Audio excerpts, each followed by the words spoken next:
ఎంత సైలెంట్‌గా ఉంటే రియాక్షన్ అంత వైలెంట్‌గా ఉంటది. పుతిన్ మౌనం ఇటు ఉక్రెయిన్‌ని, అటు పశ్చిమ దేశాల వెన్నులో వణుకు పుట్టిస్తోంది. ఉక్రెయిన్‌లో శాంతి చర్చలు ఉండవని తేల్చేయడంతోనే పుతిన్ ఏం చేయబోతున్నాడు అనేది అర్థమవుతోంది. అయితే ఆయన ప్రతీకారం ఏ స్థాయిలో ఉంటుంది అనే దాని గురించే ప్రపంచం ఆందోళనతో ఎదురు చూస్తోంది. ఏదేమైనా ఉక్రెయిన్ వినాశనానికి కౌంట్ డౌన్ బిగిన్ అయినట్టే కనిపిస్తోంది. ఇటీవల రష్యాపై ఉక్రెయిన్ డ్రోన్స్తో విరుచుకుపడిన సంగతి తెలిసిందే.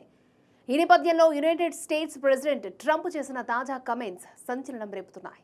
ఉక్రెయిన్ డ్రోన్ల దాడికి గట్టిగా స్పందిస్తామని పుతిన్ ఫోన్లో చెప్పినట్లు ట్రంప్ పేర్కొన్నారు.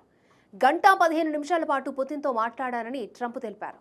ఇందులో రష్యా యుద్ధ విమానాలపై ఉక్రెయిన్ దాడితో పాటు ఇతర దాడుల గురించి మాట్లాడినట్లు చెప్పారు. తమ సంభాషణ సవ్యంగానే సాగినప్పటికీ ఇది తక్షణ శాంతికి దారి తీయలేదని అన్నారు.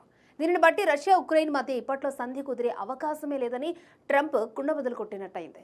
ఉక్రెయిన్ని పూర్తిగా ధ్వంసం చేస్తే తప్ప ఈ సమస్యకు పరిష్కారం లేదని పుతిన్ ఒక నిర్ణయానికి వచ్చినట్టు అంతర్జాతీయ పరిశీలకులు అంచనా వేస్తున్నారు.